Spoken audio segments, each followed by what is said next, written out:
Good morning, everyone. I'm Chris Broussard, and today I'm sitting down with the great coaching legend Phil Jackson, and we will be discussing his new book, 11 Rings. Good morning, Phil. Good morning, Chris. Just recently, the book 11 Rings was published. It was a very interesting book that basically addressed a lot of the decision yourself had to make in order to get teams to come together and win titles. I really had some great talented individual players who really play on their own, but I had to teach them, kind of like we had to gel as a unit and gel as a team in order to win and have success. This is a great life lesson as well, because in order to have success and be successful as a person, you have to work together with people around you, like at work and everything, and get things done. So, in this book, it talks about some of the meditating that you did to help players and coaches relieve stress. I believe you took up some of the Zen practices when you did this meditating. Is that correct? Yeah, that really is correct. I would have my players meditate before games, after practices, kind of gel us together. Also, I would meditate myself to relieve some stress at night. This practice really had a huge impact on Dennis Rodman. Another thing I noticed is from this book, you realize that you did a great job of being able to get the most out of your players. How did you do? Yeah, I had to change my coaching philosophy for a guy like Dennis Rodman. I mean, he had a lot of things going on in his life, such as being an alcoholic, his family basically leaving him. So I basically learned over time that I just had to really stay positive with, because that was the best way I could get everything out of him. Yeah, I found two quotes to be generally just interesting when you were talking about the way you treated Dennis through the whole process. One was that year I stopped pacing along the sidelines during the games because I noticed that whenever I got agitated, Dennis would become hyperactive. And I argued with the ref, it would only give him the license to do the same. And the other one was, pause it. And the other quote was, I realized the best way to communicate with Dennis was to coach everything in a positive way. Not just with the words I use, but with my gestures and facial expressions as well. Any thoughts?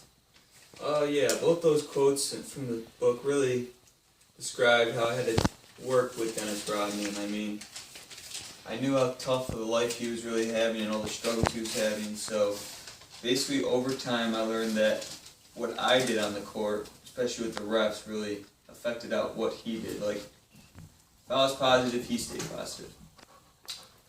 Thank you a lot, Phil, for coming in today. Now we're going to bring in Dennis Rodman and to talk about how this man to my right was such a positive role model.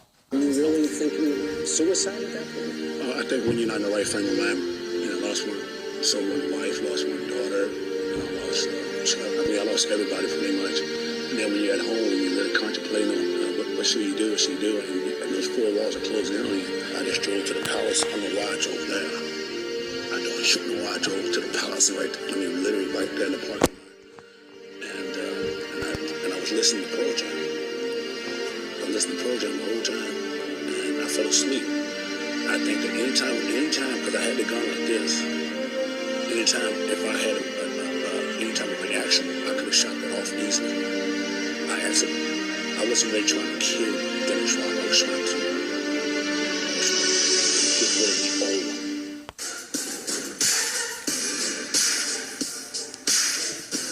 They all want to see Superman, Batman, and Rodman.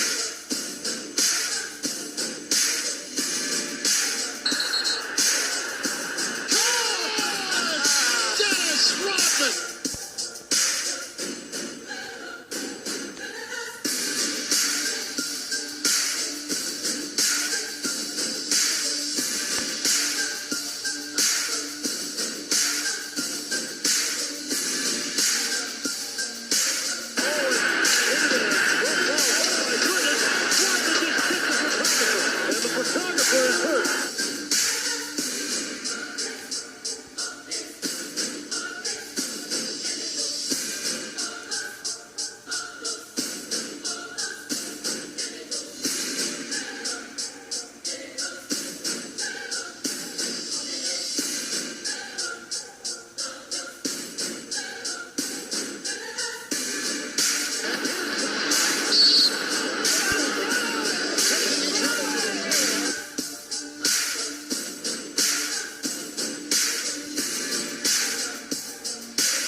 Dennis will take off the jersey. Throws it to the floor. Dennis Rodman is irate. Rodman, 7 technicals for the season, no suspension. And for all those who don't know this man, am I right? It's Dennis Rodman. Thank you for being here, Dennis. Let's get right into things. So after reading the newly published book written by your former coach, Phil Jackson, I read that you were an alcoholic. Yeah, my alcoholic addiction, man, it really affected me. Like, I began to get some suicidal thoughts. My wife and my daughter, yeah, man, they left me. There's one moment in my life, man, when I held a gun to my chest, and like, thank God I fell asleep, because if I didn't fall asleep, I probably would have shot myself. Some serious issues I had from being an alcoholic. Truly remarkable. Now I may ask you this. How'd you get through this? And what did Phil do to get you to playing the way you used to play, getting focused? Yeah, man, Phil really got me through some tough times in my life. Really, by me going to practice every day, he kept me positive. Every day we do the Zen meditation, man, which allowed me to get my thoughts, in the right place, and allow me to really try to accomplish my goal every day. I just wanted to accomplish that goal every day. I wasn't thinking about anything else in my life. I was just basically, focused on that day. It really got me in the right place. Even today, Phil's teachings, it's helped me out. Like, I traveled over to North Korea, and some people thought I was crazy for doing that, for seeing Kim Jong-un, but we had so many similarities from, Phil's thoughts and the Zen meditations that, we really did get along pretty well, me and Kim. It taught me just, to be free and who I really was. Jackson really had to overcome a lot of obstacles to win 11 championships. But by him taking away from different cultures and different ethnic groups, this allowed him to give players focused and to get them to buy into one team winning mindset.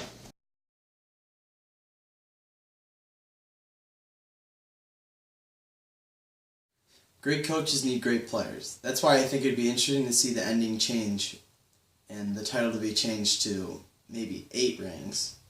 Because if Kobe and Shaq didn't buy into, Phil's philosophies with, the Buddhism, and the meditating, the things that they did before games and after practices, which is what the whole team did, they might not have became united as one team. And who knows if they would have ever even won those 3 championships together. So it's really remarkable how Phil could take different things from different ethnic groups and different cultures and get people to actually buy into what he was saying instead of, maybe just seeing a superstar here, a superstar there, kind of take over the whole team and maybe be more dysfunctional. You can see what the results of the 96 through 98 Bulls would have been if Phil Jackson wasn't able to kind of control, I guess you can say, a man like Dennis Rodman.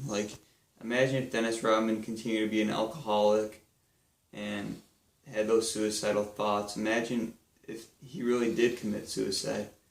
Who knows if the Bulls would have won those titles. So maybe Phil Jackson would have only won 8 NBA titles. And maybe if they didn't win the titles with the Bulls because he had the best player in the league, Michael Jordan, and his team, who knows, he even would have coached Kobe and Shaq at the Lakers. So maybe this book would be 5 rings if Phil Jackson really wasn't able to put in the meditations and with the Zen and the Buddhist religion and really help out a man like Dennis Rodman.